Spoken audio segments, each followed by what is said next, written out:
Welcome, everybody, to the Out of Home Insider Show, a podcast like no other, hosted by the one and only Tim Rowe. Get ready to have some knowledge dropped on you and to be entertained, because nothing's more valuable than food for your brain. So sit back, relax, we're about to dive in as the best industry podcast is about to begin. Cool.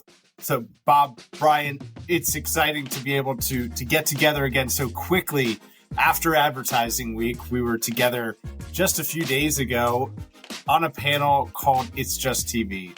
How do you feel like it went? I thought it was a cool conversation. Bob, how do you feel like it went? You know what I loved? I love the fact that we started this, you get ready for these panels and you're like, we're all going to go over some things that we want to talk about. And I think we all got to do that for about 90 seconds. And then the questions rolled in, and I think you did I was happy, Tim, you just put us right into the questions versus going through our rhetoric. The audience wanted to know stuff, and we were there to tell them. So you were sharing what we thought about it, at least. So that part I loved. It was very interactive. I thought went great. Very interactive. I went back and looked. It was like 5 minutes in. We got through introductions, and then the questions started flowing in. Brian, I know you were excited to be at Advertising Week in general, but especially so to be on the panel. How did the experience, how did that go for you? Yeah, I mean, for me, I think it was pretty incredible. The opportunity to be able to speak at Adweek, which is such a tentpole event in the advertising and media industry, was super humbling, first of all. So having been in this industry for, 16 years now, that was the first time I ever got to do that. So it was amazing. And then I just felt from the turnout at our panel and the questions that were flowing in, it felt so much more interactive than an actual fireside chat panel. I mean, there was genuine interest in the realm of digital out of home, in what, is going on within that specific channel. We didn't even have to stick to our script that we had planned out. I mean, within 10 minutes, we were already on to 15 Q&As. So I loved it. I couldn't have been any happier with it. Yeah, that was, and really good questions too, like meaty, high intent questions, not just like, hey, can I do a billboard like this? It was like, how do I resolve, identifiers, and how can I execute with programmatic in real time and take advantage of moments? So we're going to recreate some of that. We've got all of the questions here from the audience. Bob Gruters, CRO of Loop TV, led teams at MTV and Facebook when it was still Facebook. Built Revolt Media with Diddy.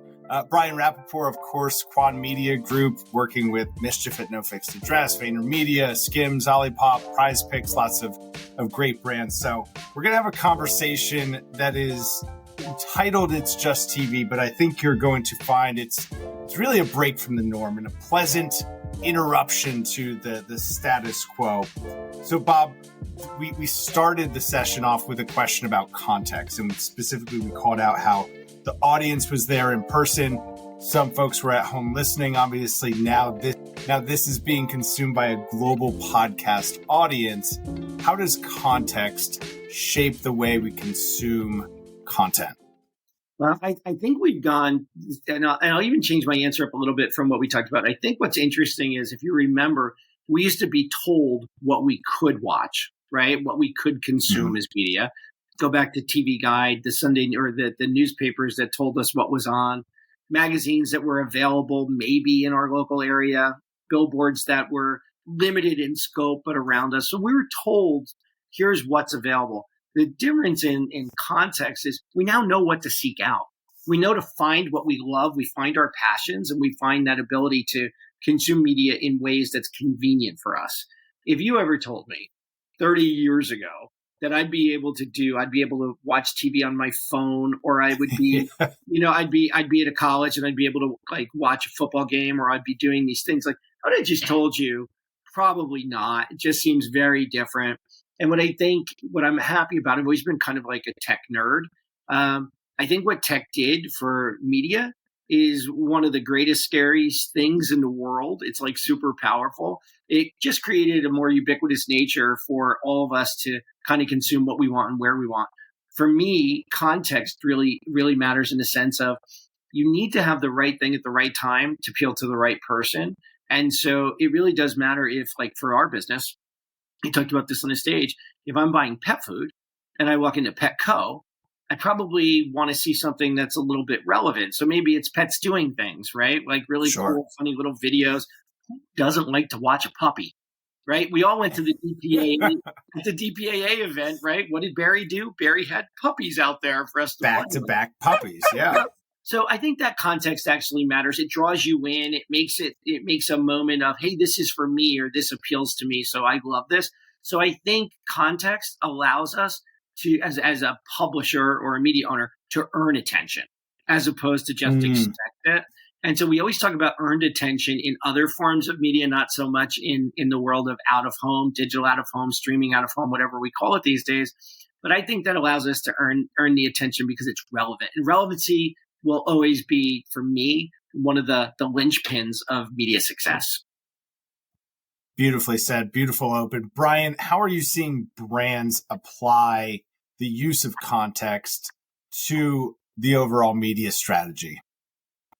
I mean, it's about being in the right place at the right time. And I mean, it's like what Bob said, being where your core audience is and showing up at different moments. And I had mentioned, on the panel the other week, what Prize Picks is doing, how they're solely focused right now. I should say solely focused on a digital out-of-home strategy, blending programmatic with traditional digital out-of-home, whether that, is being inside sports bars between the hours of 6 and 12, from Thursdays to Sundays during peak NFL timing, whether it is being on every screen surrounding Crypto Arena in LA Live, to kind of capitalize on the starts of both Lakers and Clippers season, really showing up at moments where their core audience is going to be not only sports fans, but that Gen Z audience. Same thing when Drake and 21 Savage are playing 5 nights in a row in LA, changing their creative to feature lyrics from a Drake song, to kind of speak to that Gen Z audience. And I think, it just continues. I mean, Olipop utilizing digital street level throughout Chicago for their first major brand campaign and focusing obviously on key neighborhoods like West Loop, like River North,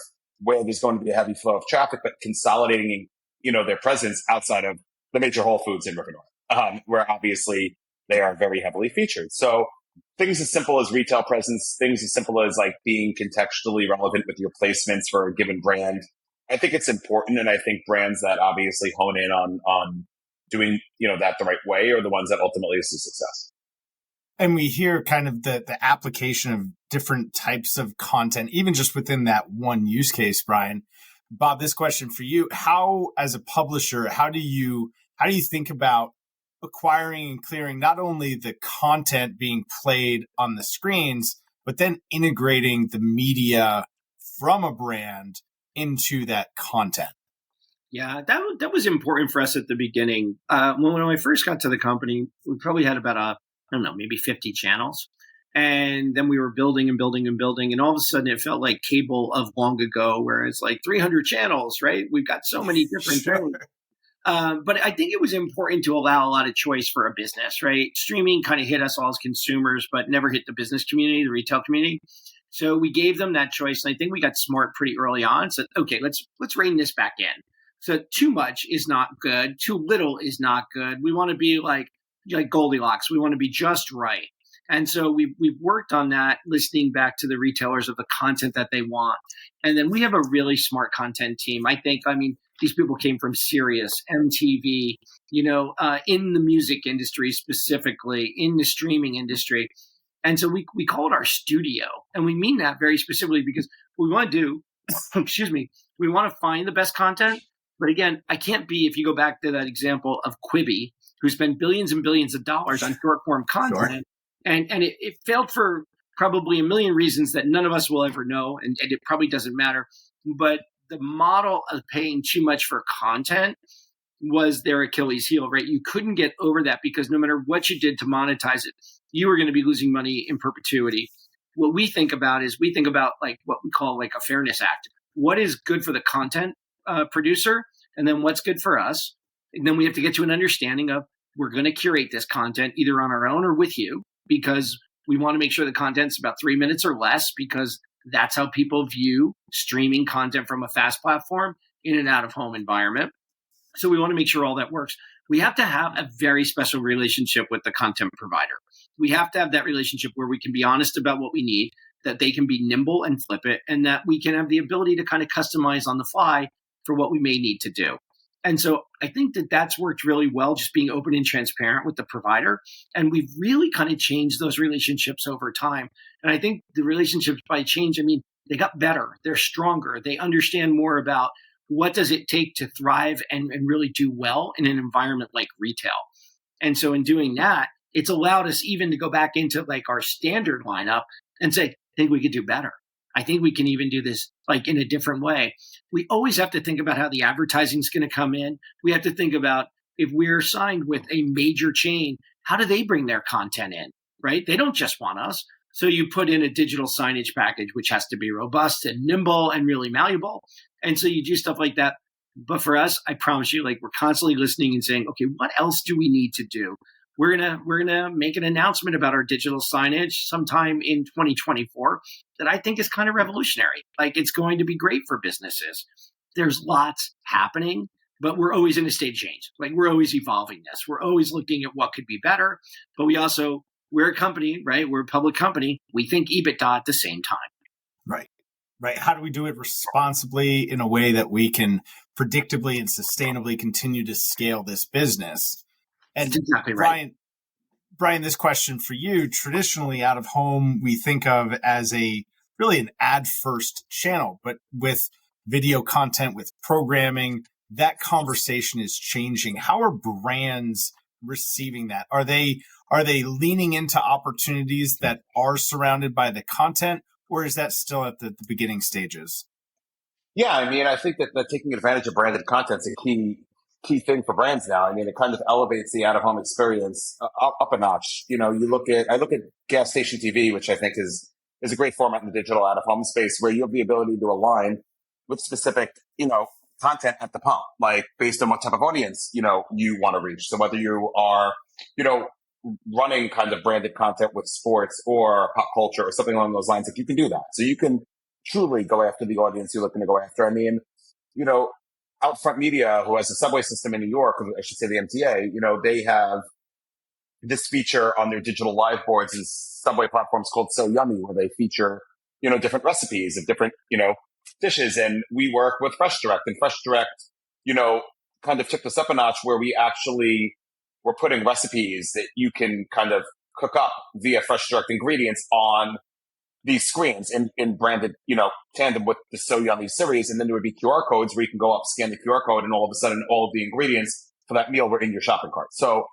it was kind of like taking what was a traditional out-of-home ad placement and elevating it a notch. And I think that when brands start to think about that and find ways to align with the right branded content or the right content partners, that's really truly resonate with their audience and build up brand legitimacy. And I Bob, think Tim, I would just add, just building off of what Brian said, it's like, we also have to know the kind of content that the advertising community finds acceptable, right? What do they want? Because I think if you call content a sandwich board, right? Two slices and a Coke for $5, and you say, oh, that's content, I'm going to put your ad right next to it. I'm a former advertiser. I'm a former media director for Sony Electronics and an agency guy. I would be like, nope, that is not the content adjacency that I'm looking for. That's not the context. I think back to Brian's point, there's a lot more work on the media end in the planning and buying of media today than there ever has been, because you have to take all of that into account now across the board in a medium like out of home that is so dynamic and changing so unbelievably fast that I think all of us are like, I think our heads are spinning a little bit. But I look at the work that our agency partners are doing and the way that they're navigating this, it's smart. I think they're really thinking this through, but there's a lot more to it than just saying, oh, we'll just take this market in this type of retail environment. So much more to think about now. And it would seem like there's an opportunity to even center around the content and how that content parlays across different contexts. If I'm not mistaken, Bob, that So Yummy content, that's part of the Loop TV network, isn't it? Absolutely. And again, so now you can create that. Yeah, I think about it this way, right? So just imagine, I always say this, brand X, right, comes in and says, I want to have my own network in my 10,000 stores. Could you imagine the undertaking a brand would have to do to make something like that happen? I mean, seriously, It's years, it's content right negotiations, it's tech creation or purchasing and alignment. There's a lot of work that goes into that. And right, the startup would be insane. A company like us with 200 channels can come in and say, what content do you have? Brand X. Mm-hmm. And then here's our content. Tell us about the brand essence, right? What is it about your consumer and your brand? Where is the alignment? And so it's almost like the brand brief that agencies prepare for their clients. We can actually build a bespoke channel for somebody utilizing our content, their content, anything that they want to bring that to life. To me, that's kind of cool, right? And that's something where Brian mentioned before branded content. That would be the ultimate branded content example for me, is like having a bespoke channel that is actually super appealing to your customer base, but people want to watch it. It's interesting, Brian. I know you do work with John Boy, and what an incredible story that whole media enterprise is. It would seem like there's an opportunity there for these kind of independent budding media creators to find new distribution in the real world, create alignment.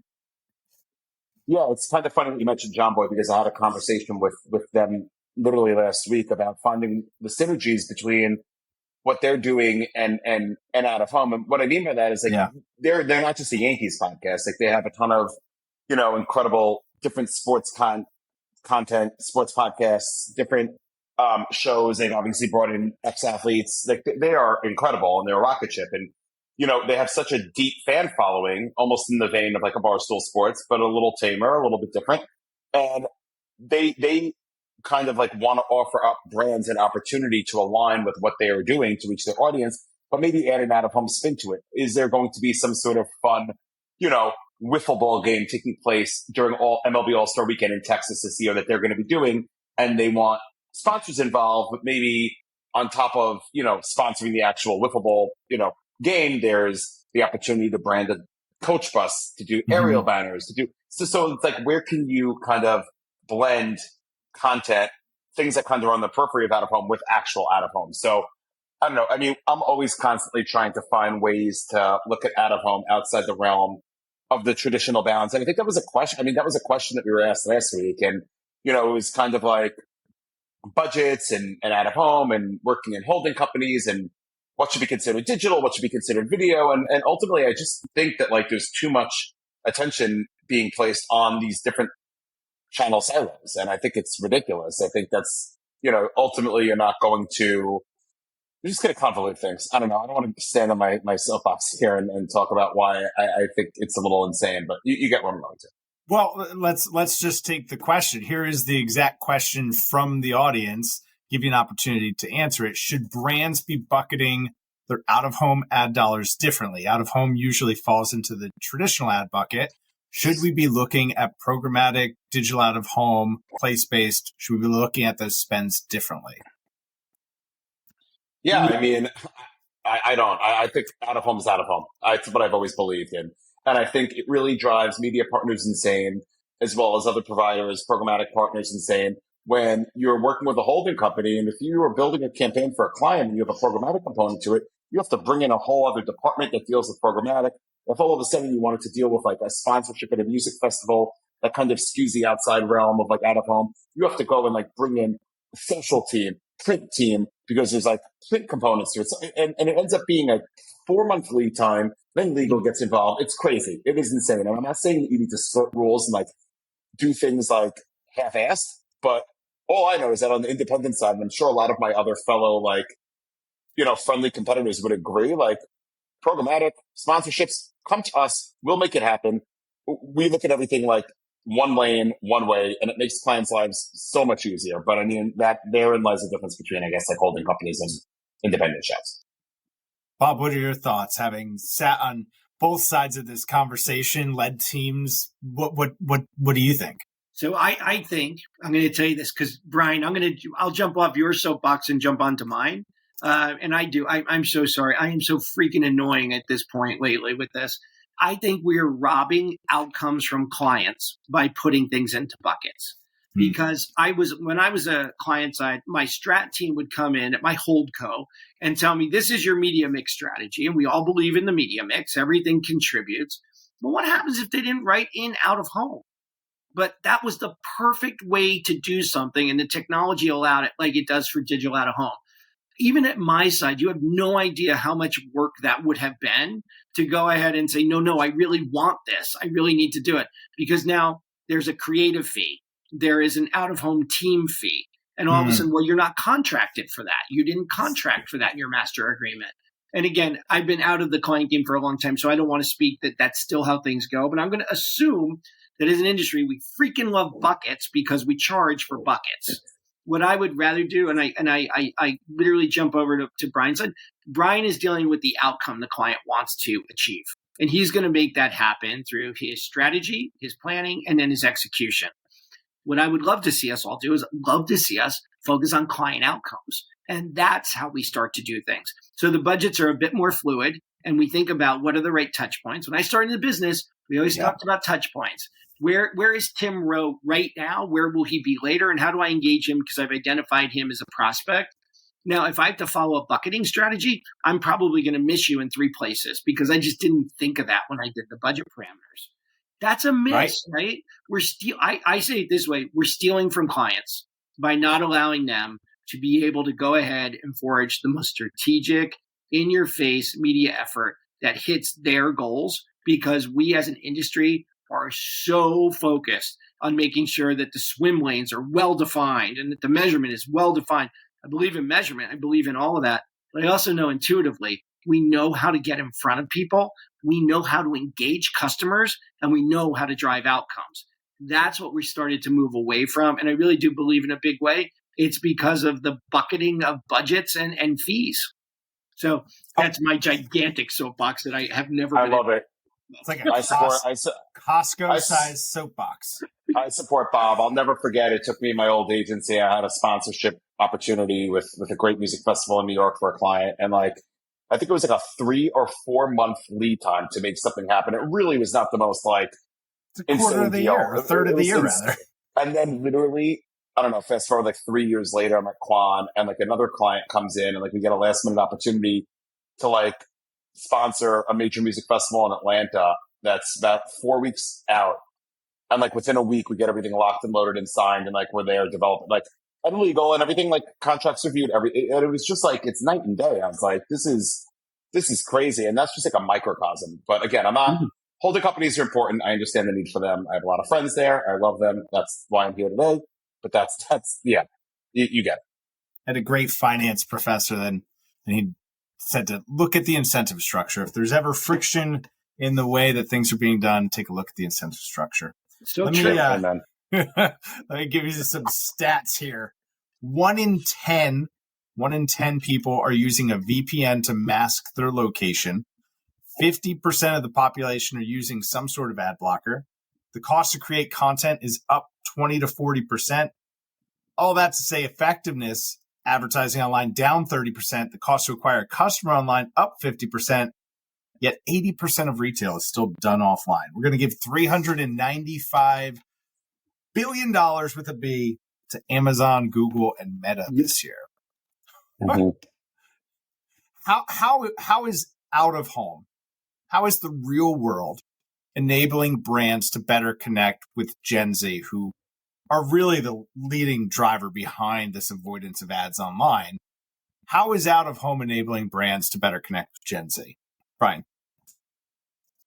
I mean, again, I just think, I use this example when we were talking the other day, the Taylor Swift movie that's out that everyone's in love with. NCM, who's a major, media partner who sells ad space in cinemas, offered an opportunity to align with all Taylor Swift movies, which, there's nothing more Gen Z than that. I mean, granted, everyone loves Taylor Swift. I love Taylor Swift, but that's an example. I just think that the vastness of out of home as a channel now has allowed you to meet specific audiences in specific places where they are. If you want to be at Governor's Ball in New York City because that is a Gen Z audience, you can be at Governor's Ball in New York City. You can either have a sponsorship there, you could have a digital truck drive around Flushing Park and be present there. You could brand a bus and have a contest and give people free rides to and from New York City. And that's your Gen Z audience. And at the same time, if you want to align with Gen Z branded content, I don't know, at doctor's offices to make things a little bit more lighthearted before going in to see a doctor, through digital out of home, you can do that. You can go ahead if you're a Gen Z brand and do that. So it's not just about throwing up a digital ad in Times Square, throwing up digital ads on the subway. It's where's my audience going to be? How do I effectively purchase, my digital out of home to align with the times that my audience is going to be at said location, whether it's doing it programmatically or doing it, traditionally. Yeah. Throwing something up in Times Square, that's the 2023, 2024 version of just mailing it in. There's better options. Yes, mailing it in, unless there's a reason to do it. Yeah. Unless there's a reason to do it. Bob, any thoughts on that? Yeah, no, so I'm going to give you two thoughts on this one. One, again, is I think the fact is we all knew that mass media, scaled media, linear TV back in the day was such an amazing thing to turn on because all of our retail partners would say, I don't know why, I don't know how, but when I flip a switch and TV goes on, all of a sudden my store is flooded with people and I'm selling things. And when it turns off, I kind of stop. Now, the truth is it was never just the TV. It was all the media in the mix, right? It was all their retail billboards. It was all the stuff that they had done in radio. Everything contributed to it. But what we've lost, right? What we have lost is this mindset of what is wrong with reach and awareness. We have to reach people. We have to get them in unexpected places. Years ago, when I worked at Gannett Outdoor, we had an expression said, the last unavoidable medium. And that is very, very true in my opinion, right? You have to really go out of your way not to interact in the world of out of home or digital out of home because it's so in your face and so prevalent, right? And the technology, at least in digital out of home, really makes sure that you've got proximity and you're being counted if you're in that area because it's a valid impression delivered. Now, I also think that we have gotten so good at narrowcasting audiences in advertising. So I've identified 6 people over here, and they have a proclivity to buy Doritos. So I'm only talking to those 6, and then I want to know every outcome and everything that they did, right? So we've gotten very good at bringing things down. I think there is a world where things live in more of a scaled model of reach and engagement. Again, I believe in data, I believe in measurement and all that stuff, but I don't think we ever throw the baby out with the bathwater, and reach and awareness are still very important components of advertising. I'll give you a quick example. When I was at Facebook, one of the categories I managed was entertainment, and the studios were really a big focus for us, and we did so much. So we said, we've got all this data. This is obviously before a lot of the PII concerns, like all these people interacting with movie trailers, going to pages, following the stars, and doing all these things. It's amazing. We're going to be able to predict and show how to open a horror film because these people all went to horror films, so they're going to go to the next one. So here's what we found out. The more narrow we got in our focus, the more targeted we got in our reach, the less likely people were to go to the movie. And here's the reason why. Because today, right now, I want to laugh, I want to cry, I want to swoon, I want to get inspired, and I want to get excited. Those things happen when they happen. Just because you wanted to see or you saw a comedy yesterday does not mean you will see one today. So the truth is, our mindset plays a really big role. Out of home, whether you're Gen Z, Gen X, or a boomer, your mind is still going on your own, right? We have to have the ability to reach you where you are and then spur you to an action, spur you to a consideration, spur you to just be aware and see it. Out of home does that exceptionally well without really invading your privacy. It's not getting in your face. It's not invading your devices. It's not invading your living room. It really is pervasive, but in a very, in my opinion, very respectful way. Quite. And as a consumer, the ability or the opportunity to consume content, even if it is an ad, to consume it passively, that's the highest level of opt-in that you could possibly want to achieve as a brand who's considering all of those elements. How can I do this in a brand safe way and not get myself in trouble? And look, at the end of the day, you want to be targeted, you want to be measurable, and you want to do it with an efficient cost profile. Efficient, right? Efficient. Out of home does that.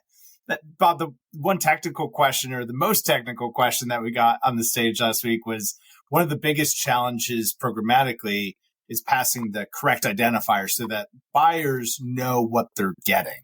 Yeah. How is a publisher, how do you think about resolving that challenge? So we think about it constantly. We look at all the companies, the Foursquares, the LiveRamps, on how much data can we actually pass? What can we make available? Because everybody is talking about the utilization of data. I do find that not everybody, they may all talk about it, but not everybody uses it. But our goal is we want to pass as much as possible. I want to pass venue type, geography, like lat long, and then content type right now. Now, and as I get better in determining the demography of the people that are in the locations where my screens are, I want to be able to pass that as well. I want everybody to be able to buy us, plan us, and execute against us the way they want to, right? And this is where if somebody wants to call me digital out of home, awesome. I'll give you all the tools you need for digital out of home. If you want to buy me as CTV, I will give you all the tools to buy me for CTV. And if you want to create a hybrid of streaming out of home, I will give you all the tools there. So the ask I always do is when we talk to partners, what is it that you need? So if I don't have it, let me work on getting it. Let me just really figure it out. Right now, the end all be all for me would be like a UID and to be able to find that and pass that back. And we're working on that in real time. I want everybody that utilizes digital out of home or streaming out of home, I want them to feel really confident in what they bought was exactly what they thought it was. It did what it was supposed to, and it reached the people they were supposed to in the time it was supposed to reach them. And so that information and passing all that data back, that is number 1, 2, and 3 of what we care about every single day. We've got the content game. We've done a killer job on premium curated content. Now I want to make sure that the data we're passing back and forth meets everybody's needs. And if it doesn't right now, work with me. Don't just not buy us. Tell me exactly what it is you need. And then we're going to work on it together. And you know what? These are all going to be firsts because this is all new territory. And I think that as a user, as a marketer, the opportunity to have such a tight connection and provide that active feedback loop to craft exactly the product that you need and want, that opportunity has really never existed before. It's always just been, here it is, right? My son says, you get what you get and you don't get upset. That's preschool, baby. That is preschool. That's the first thing they teach them. That's it. But now, no, you can be an active participant in shaping what the media experience looks like, ultimately shaping the ad experience that your customers are having and the outcome that you're trying to drive. Well, we're working right now. It seems to be like we've got betting and online gaming really coming on in mass. And so we're working with a lot of those partners. But what we have to do in something like that is we're actually building out the content for them. Okay. Because let's be honest, right? If you're gambling or if you like that, you like to do the betting, the online betting, watching the stats and stuff on a board is really interesting, but it can't look like everything else. So when you start to talk to one of these online betting companies, like, hey, what is different about this is just another example of it. What's different about the way that you engage with the people that use your service? How do you do it that's different than other people? Okay, let's build that into a content experience. Let's make sure that resonates exactly with your brand and the people you're trying to attract. And then we'll promote it like crazy. And it goes back to your first question about contextual relevancy. It goes back to what Brian talked about finding the right fit at the right time, reaching the right people. Yep. And I think what it comes down to is that is a collaboration. That is not me just throwing out a one size fits all. Help me understand what you're trying to accomplish, and we're gonna get her done. But it only works when I have somebody who's super collaborative and really wants to lean into it versus just booking a bunch of spots and dots, which we can do that too. But boy, can we be more effective if we lean in together. That's a whole lot more fun too. Absolutely it is. That's ownership. That's ownership. Yeah. And frankly speaking, you have a fiduciary responsibility to whoever gives you money to do that. So there's my hot take. Yeah, no, you're right. You're exactly right. Brian, we continue to see the rise in digitization with out of home. Bob talked there about the data and first party, third party data, the crescendo, the question I'd like to bring us home on. Why should we be taking out of home seriously in 2024 and beyond? Well, I think measurement, first of all, I think from top of funnel to bottom funnel, there are so many opportunities to understand the effectiveness of this jump. Look, out of home is better than any other media channel for awareness. Like, that is just a simple truth. I mean, if you want to blanket a city, if you have the budget, if you really want to go gung ho and your goal is to be felt anywhere or everywhere, I should say, even more so than a Super Bowl commercial, and you can quote me on that. Like, I think out of home is the way to do it. But that's not the reality right now. You have brands that want to understand that their dollars are working for them. So whether you are doing an in-depth brand lift study with competitors, with understanding intent, awareness, et cetera, like you can do that. Then you can kind of move down the funnel and do a web attribution dashboard and through anonymous mobile location data, understand who came into contact with your out-of-home placement, who then went ahead and took action, who went into a store, who downloaded an app. And then, you can also run a sales lift analysis and understand how adding out of home into a media mix led to whatever the KPIs are, increase in sales, site visitations, et cetera, by looking at historical sales data and then understanding, how adding out of home, into your media mix kind of like change the game up. I mean, there are so many ways to see that it is performing for you. And I think performance ultimately is why you should take it seriously. And I think, at the same time, that unblockable nature, which we have been saying for years, it is unblockable. It is unskippable.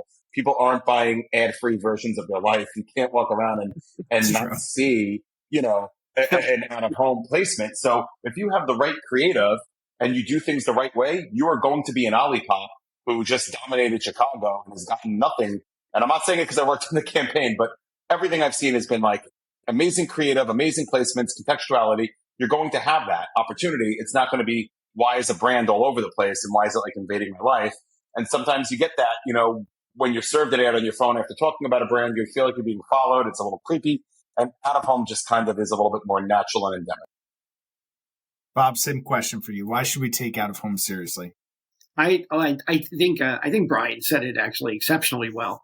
I think the tech companies and the local governments are not going to allow this massive privatization as much longer. I think your own personal rights to privacy, we've seen this since Cambridge Analytica, we've seen GDPR and then CCPA. That's not going to let up. It is not going to be an easy thing to go ahead and grab your information, right? So we're moving sort of kind of away from mobile phone IDs, right? Mobile IDs. And then we're going back to the future with email. At what point is all of this going to be off the table where we just simply can't do what we used to do? I think contextual targeting, which out of home affords in a very good way, geographic targeting, which is its mainstay. I think there's a lot of things that we're going to be able to do that are going to be largely unaffected. I think my favorite line today is that nobody's buying an ad-free line of vision, right? You just can't do that. And Brian nailed it. It's like, so what am I supposed to do? I'm like, I'm ad-free, so I'm going to cover my eyes when I go into a bar or a billboard. Yeah. The world doesn't work that way. So I think it needs to be taken seriously because there are so many other inhibitors that are happening to traditional, and I call traditional media, what's going on in digital. Digital's been around long enough to be a traditional medium now. There are so many blockers. What about the made for advertising sites, right? Where it's just like, these are not even sites, for God's sake. And so I'll guarantee it's billions of dollars are being funneled there. And it just doesn't make any sense. So I think for us, we offer an honest exposure to a target audience based on the terms of the advertiser. It's very simple. It's very straightforward. In the case of digital out of home, it's an extension of TV. And that's why I keep saying it's just TV. In the case of out of home, it's an extension of engagement with a message, right? Which is always the most simple message in the world, but it conveys what you want it to convey. And all of this is measurable. Can't sit there and say, we're good with out of home being 4% of the overall US advertising spend. That's just crap. It needs to change. And it changes when the buckets go away. It changes when we focus on outcomes. And it changes when we literally kind of figure out what is an invasion of privacy and what is allowable. And we are not there. Now is the time to put your eyes back on digital out of home and say, I can figure this out. This works. Beautifully said. Gentlemen, I can't thank you both enough for being here a second time, for recreating this. I think this was even better. I think this was more raw. I think that we were able to not only revisit concepts, but build upon them, which hopefully has been really impactful for the audience. So and I'm sure that we're going to take this on the road, right? We're going to do the sphere. So. We're going to do the sphere next, and then sphere. Yeah, we're going to take my talents to South Beach. Exactly. No, thank you guys so much. This is a blast. Absolutely. We will be doing this again, and we'll be doing it more often. Something that wasn't a factor last week that is today, and I'll just add it as a bookmark for the next time. You might have seen the news. It was in the New York Times yesterday, I believe. Google, Facebook, Twitter are no longer going to be promoting news in their platforms. Why that's a problem? Well, there's a lot of advertising dollars that go to news sites. In 2020, 11.5% of news media traffic came from those three platforms. As of September, Before this went into full effect, it's down to 6.5%. It is about to be a bloodbath out there. It's going to get a lot worse before it gets better. And out of home, we have a solution for you. Absolutely. Bob, yes, we do. Brian, thank you. Yes, we do. Thank you, guys. Yeah, thanks, Brian. Have you found this to be helpful? This is fun. Yeah, this is awesome. Sorry about my technical issues. No, you're good. You're good. I'm going to put the outro right on top of it. If you found this to be helpful, please share it with someone who could benefit. As always, make sure to smash subscribe wherever you're listening. Make sure to leave the podcast review. That's how you help us grow. See y'all next time. Quarter century, I finally came to my senses. I finally got my hand up on the tinted Benz, kid. I see the world clear through my tinted lenses. With the dream and the drive, the possibilities endless. Now print that, send this all the way to Tokyo. Take a trip down south, down to Mexico. Next stop, Shanghai, the world-class trade show. First class all the way, cause that's how we roll. Yeah, call us the rock star businessman. Rockin' shows, we handle business, man. We got our own future in the palm of our hands, cause divided we fall and together we stand.